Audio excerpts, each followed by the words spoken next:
Hi everyone, this is Learning with Mr. Q. This video is part of a series on the FSA Mathematics Practice Test questions. What I'm doing is just walking you through one question at a time. If you get stuck on a question and you're not sure how to solve it, feel free to watch this video and I'll take you step by step through them. Now keep in mind these questions can be found on the Florida Department of Education. If you do a little Google search, type in FSA Math Practice for 4th grade, these questions should come up. Okay, so we're going to start with number 9 here by reading the question. It says, what is the measure in degrees, and that's what the little symbol is representing in the parentheses, of angle P?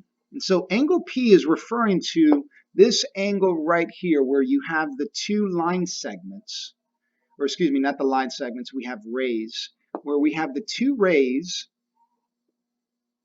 from this point right here. This is the vertex or the vertice, right? And so from that line, that point right there, we have a ray coming out and then a ray that's going across here in that horizontal direction. And so from what I can see, I can tell that's already an acute angle. If you're familiar with your angles, that's an acute angle.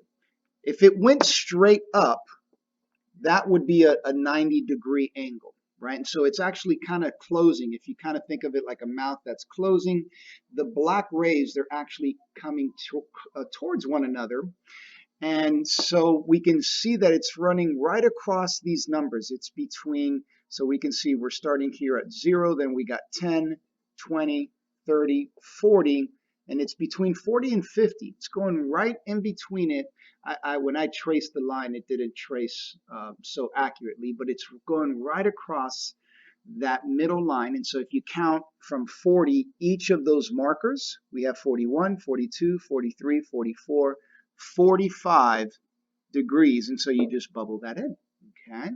And so that's how you find the degrees when you have a protractor, okay? So I hope that helps. Thank you so much for watching Learning with Mr. Q.